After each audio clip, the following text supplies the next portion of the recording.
ان کی صورت دیکھ کر کوئی نہیں کہہ سکتا کہ آپ ایک چھٹی ہوئی شوخ اور نوجوان رنڈی پر عاشق ہیں اور اس طرح عاشق ہیں۔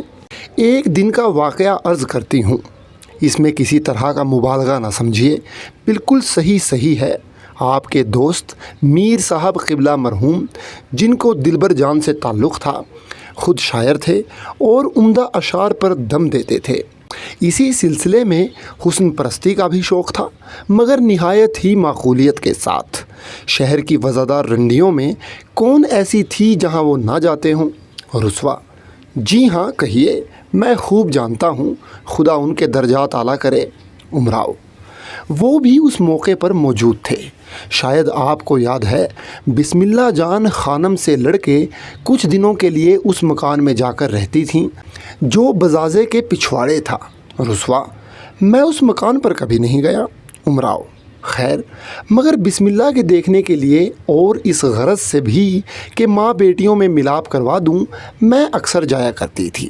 ایک دن قریب شام صحن میں تختوں کے چوکے پر گاؤ سے لگی بیٹھی ہیں، میر صاحب مرحوم ان کے قریب تشریف رکھتے ہیں، مولوی صاحب قبلہ دو زانو بیٹھے ہیں۔ اس وقت ان کی بے کسی کی صورت مجھے کبھی نہ بھولے گی۔ زیتون کی تسبیح چپکے شاید یا حفیظ پڑھ رہے ہیں۔ میں جو گئی تو بسم اللہ نے ہاتھ پکڑ کے مجھے برابر بٹھا لیا۔ میں میر صاحب اور مولوی صاحب کو تسلیم کر کے بیٹھ گئی۔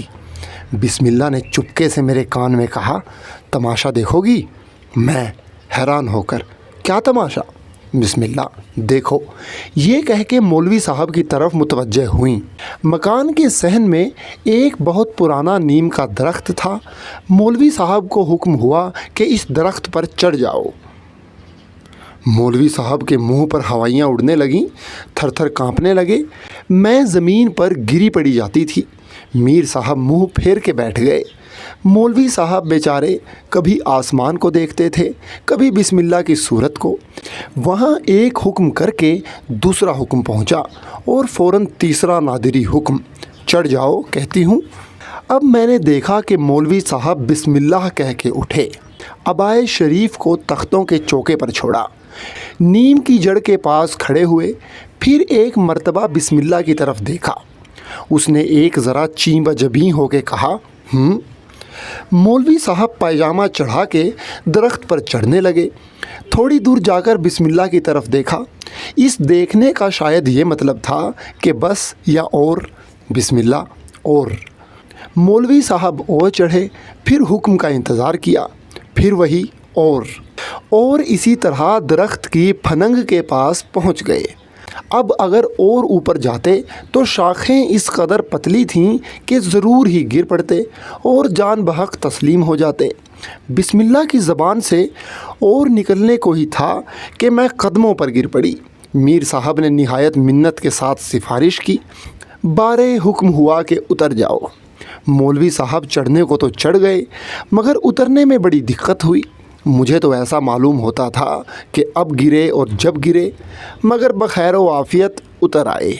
بیچارے پسینے ہو گئے، دم پھول گیا، قریب تھا کہ گر پڑیں، مگر اپنے کو سنبھال کر تالین پہن کے تخت کے قریب آئے، عبائے مبارک زیب دوش کیا، چپ کے بیٹھ گئے، تسبیح پڑھنے لگے۔ بیٹھ تو گئے مگر کسی پہلو قرار نہ تھا، چیونٹے عزائے شریف میں گھس گئے تھے، اس سے بہت پریشان تھے۔ رسوا: بھائی واللہ، بسم اللہ بھی عجب دل لگی باز رنڈی تھی۔